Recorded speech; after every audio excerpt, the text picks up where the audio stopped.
To the world, she was Little Miss Dynamite, the 4'9" powerhouse with a voice that could rattle the rafters and melt your heart in the same breath. She was one of Nashville's little darlings, a chart-topping sensation before she could even legally drive, an artist who stood shoulder to shoulder with titans like Elvis and the Beatles. Brenda Lee was a phenomenon, a prodigy who sold over 100 million records worldwide. Her story seems like a glittering saga of success, a testament to a talent so immense it just couldn't be denied. But behind the sold-out shows and the #1 hits, a different story was being written. It was a story etched in the shadows of the spotlight, one of immense pressure, suffocating control, and a quiet heartbreak that the Music City machine never wanted you to hear.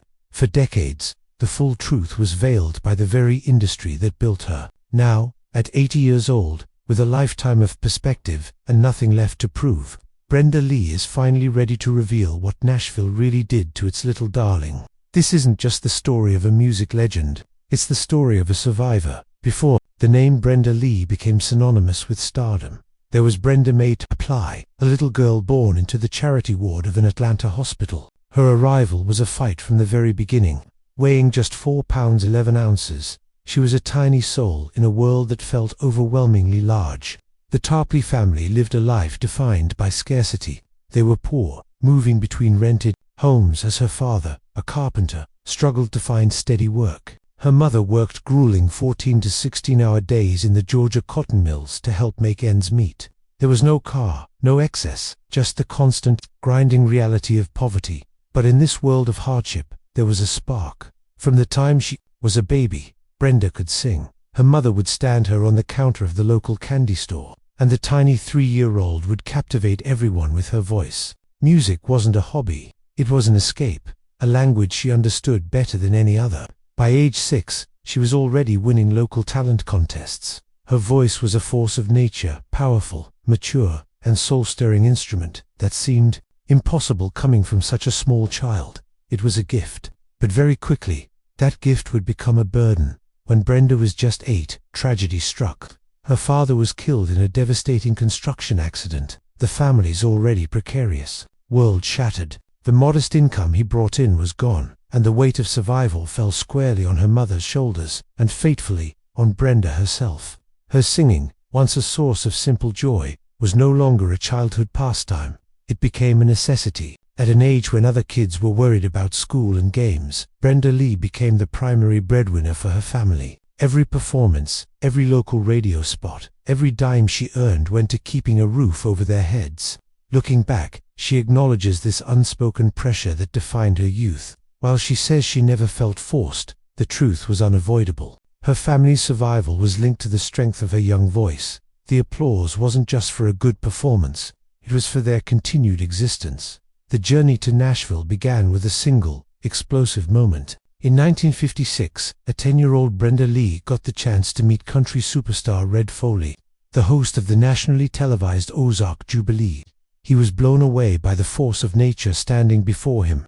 When she belted out a rendition of Hank Williams' Jambalaya, that was it. Foley signed her to his show, and suddenly, the little girl from Georgia was a national television star. The move to Nashville in 1957 was the logical next step, a pilgrimage to the heart of country music. For Brenda and her family, it represented the pinnacle, a chance to finally escape the poverty that had shadowed them for so long. But they quickly discovered that Nashville's promise was a double-edged sword. The city wasn't just a creative hub, it was a machine with its own set of unforgiving gears. For a child performer, the pressures were immense. Record labels were hesitant, questioning if a kid could possess the emotional depth to sell records to adults. She was an anomaly. To generate buzz during an early tour in France, her manager, Dub Alberton, even started a rumor that she wasn't a child at all, but a 42-year-old midget. It was a cynical marketing ploy that underscored a disturbing reality. Her authentic self, her incredible talent as a child, wasn't enough. It had to be packaged and sold. The financial realities were just as harsh. Despite her rising fame, Tennessee's laws protecting child entertainers meant most of her income was locked away in a trust fund until she turned 21. While she was touring the world and generating thousands, her family was left to struggle. In a particularly painful chapter, after her stepfather deserted them, Brenda, her mother, and her siblings were forced to live in a trailer park on a meager court-ordered allowance of just $75 a month. A star living in poverty, she had to petition the court just to get enough of her own money to buy her mother a house. This was the gilded cage of Nashville. From the outside, it looked like a palace of dreams, but from the inside, it was a world of frustrating limitations. She was the product, but she had little control over her own life or the well-being of the family she was so desperately trying to save. The nickname, Little Miss Dynamite, was born from the sheer, explosive power of her performances. It was a perfect moniker, but it also hinted at the immense pressure building just beneath the surface. The life of a child star in the 50s and 60s was a relentless grind of recording sessions and tours that would have exhausted an adult. Let alone a young girl. From the age of 10, her life wasn't really her own. It was a blur of hotel rooms, backstage corridors, and glaring stage lights. While Brenda speaks of having a semblance of a normal childhood attending public school, and even being a cheerleader, it was perpetually at odds with her professional reality. One moment she was navigating high school, the next she was sharing stages with Elvis Presley or having the Beatles open for her. She existed in an entirely adult environment, a world of business deals and late-night shows, where she was expected to have the professionalism of someone twice her age. This pressure was most palpable in the recording studio, where the Nashville machine exerted its greatest control. The most glaring example came with what would become one of her signature songs, I'm Sorry. After she recorded the ballad in 1960, Decca Records executives shelved it for months. Their reasoning was startling. They felt the song, a tale of regret and unrequited love, was too mature for a 15-year-old to sing. They couldn't reconcile the raw, believable heartbreak in her voice with the teenager who produced it. It was a profound misunderstanding of her gift. Her ability to channel such deep emotion wasn't an act. It was the core of her artistry, shaped by early loss and immense responsibility. The industry's hesitation was a form of control, a reminder that her career was in their hands. In a poignant moment, years later, she recalled advice from another legendary child star, Judy Garland, who told her, "Don't ever let them take your childhood." For Little Miss Dynamite, the biggest explosions were often the ones happening inside. The Nashville of the 1950s and 60s was a fraternity. It was a world built by men, run by men, and largely for men. For a woman to succeed in this environment was a challenge. For a young girl to do so was an act of sheer will. Brenda Lee didn't just have to prove she was a talented artist. She had to constantly prove she deserved to be in the room. She was a trailblazer. She is the only woman to be inducted into the Rock and Roll Country and Rockabilly Halls of Fame, a rare honor. But those accolades came at the end of a long, hard-fought battle. In her early years, she was often the only female on a tour bill, surrounded by male artists, managers, and roadies. She had to learn to assert herself and command respect in a culture not designed to give it freely. The double standards were blatant. Male artists were rebels. Female artists were often novelties to be molded and sold. Her friendships with other pioneering women like Patsy Cline, Loretta Lynn, and Tammy Wynette became a crucial lifeline.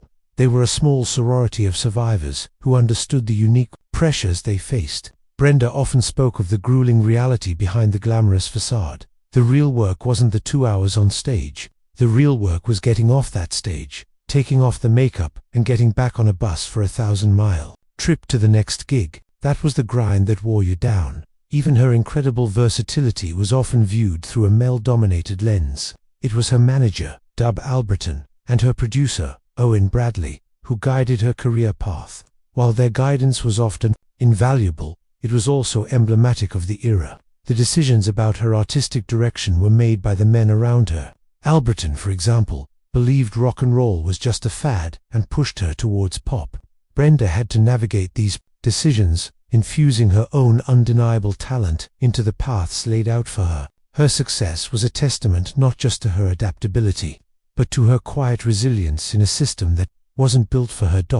The life of a touring musician is a whirlwind of temporary connections and perpetual motion. For a young woman who had been the bedrock for her family since she was a child, the constant upheaval was a heavy burden.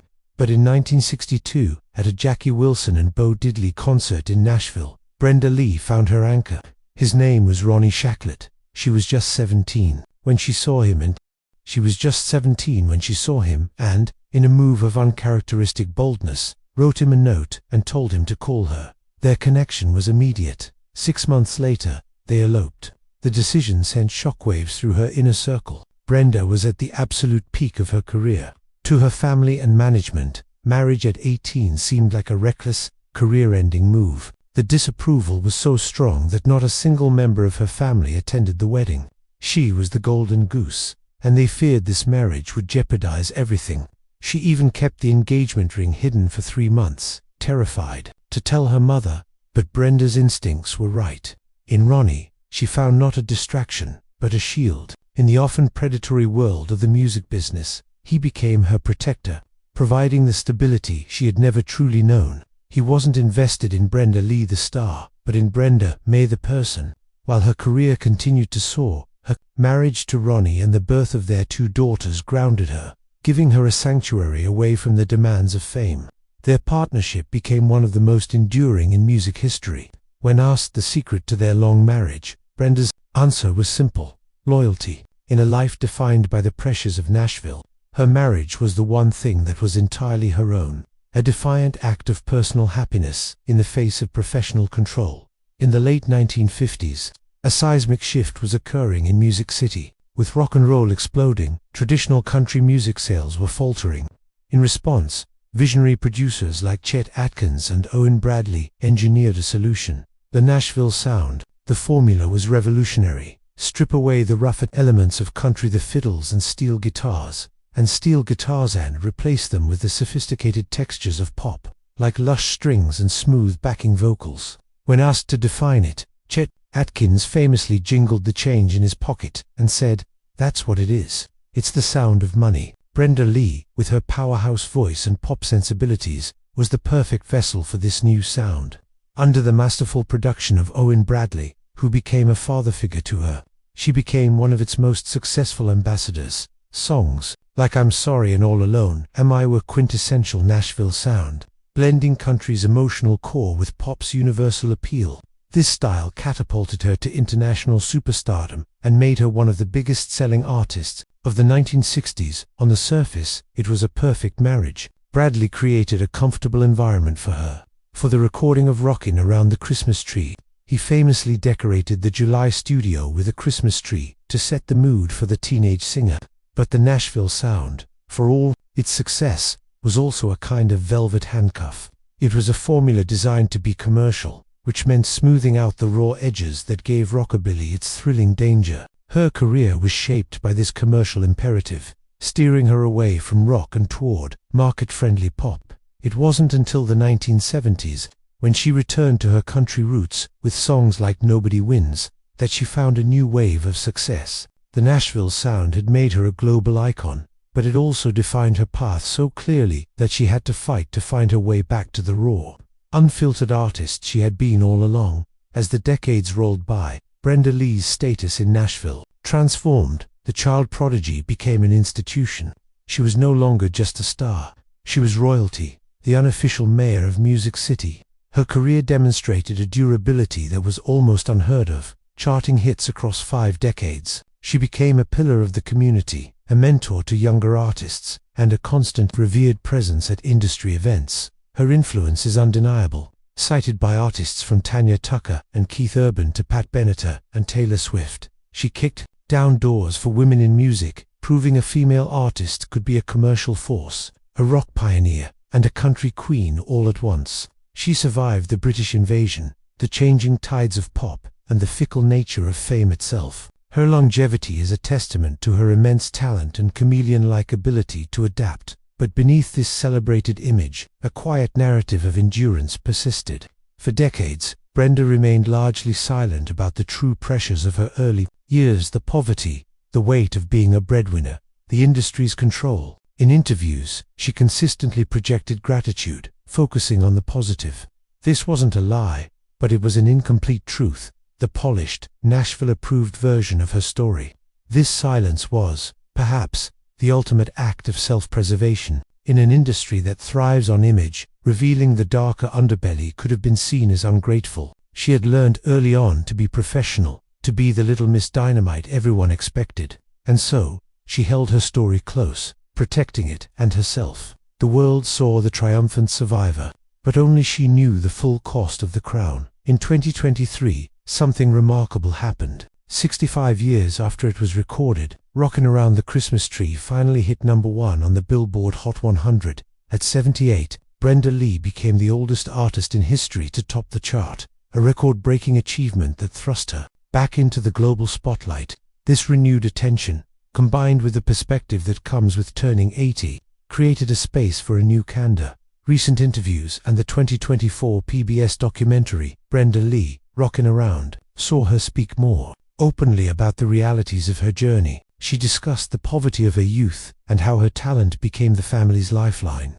She reflected on the challenges of being a child in an adult industry, saying, "You're just insulated and you're told everything: how to move, how to look, how to dress." Perhaps most revealing has been her candor about the financial realities of the business. With Rockin' Around the Christmas Tree generating millions in revenue, many assume she's reaping a massive windfall. But Brenda gently pulled back the curtain on the harsh truth of old record deals. She confirmed that for traditional radio play in the US, performers often aren't paid. Only songwriters are. While streaming pays both, that revenue is split, with the record label based on contracts signed over 60 years ago, contracts that never anticipated the digital age. This revelation isn't a complaint, but a quiet statement of fact, the final untold part of what Nashville did. It built her into an icon on its own terms, using her voice to create a timeless classic while ensuring the lion's share of the rewards flowed elsewhere. At 80, Brenda Lee isn't bitter, but by finally sharing these truths, she's revealing the full picture: the struggle, the sacrifice, and the systemic inequities woven into her phenomenal success. What do you think is the most surprising part of Brenda Lee's story? Does her journey change how you see the golden age of Nashville? Let us know your thoughts in the comments below. And if you want more deep dives into the hidden histories of music's biggest legends, be sure to subscribe. Brenda Lee's story is one of brilliant talent and sobering struggle. She was the dynamite voice that Nashville needed, powerful enough to help craft a new sound that took country music to the world. The city gave her a platform, a career, and a home.